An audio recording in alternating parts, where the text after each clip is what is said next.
Allah yang Tuhan saja menyikapi orang dolim itu pilihannya dua. Bisa Allah menyiksa, itu wilayahnya Allah karena dia yang Tuhan. Kedua, memberi tobat. Jangan-jangan kita menvonis dia buruk, kemudian ternyata Allah memberi tobat. Dulu orang-orang yang musuhi Rasulullah, yang kita kira su'ul khotimah, ternyata banyak yang akhirnya ashabu Rasulillah, menjadi sahabat-sahabat Nabi yang luar biasa. Dulu perang Uhud, Nabi kalah itu karena panglima mereka itu Khalid bin Walid. Tapi akhirnya Khalid bin Walid itu masuk apa? Islam dan menjadi panglima yang luar biasa. Sayyidina Umar dulu musuhi sekali sama Nabi. Dan dia ketemu Nabi itu mau niat bunuh. Tapi itu awal dari dia masuk Islam. Dia mau bunuh Nabi terus ketemu temannya.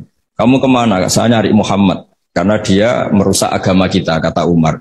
Tidak usah nyari Muhammad. Adik kamu sekarang sudah ikut aliran. Ya, zaman itu disebut ikut agama Muhammad. Setelah ke adiknya, ternyata adiknya baca Quran sama suaminya.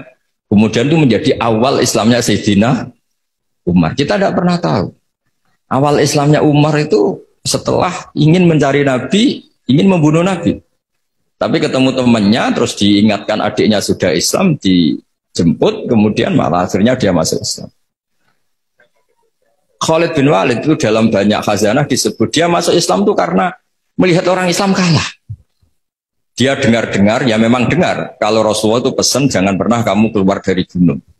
Setelah turun dari gunung, akhirnya orang Islam kalah. Itu Khalid bin Walid, terus dia awalu, kata beliau, pertama yang menjadikan saya Islam itu gara-gara peristiwa itu. Ini orang luar biasa. Sahabatnya saja kalau melanggar aturannya ditegur Allah, diberi sanksi. Apalagi orang lain. Terus dia kepikiran akhirnya masuk Islam. Jadi Mbak Mun berkali-kali bilang, Allah yang Tuhan saja, yang otoritas segala di tangannya itu, kemungkinan memperlakukan orang dolim itu bisa memberi tobat atau menyiksa. Kenapa kita semangat kita hanya membayangkan orang dolim itu disiksa, padahal bisa saja Allah memberi tobat.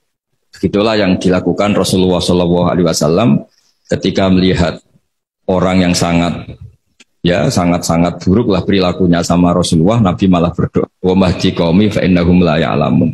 Doakan kaum saya ya Allah karena mereka seperti itu karena tidak tahu.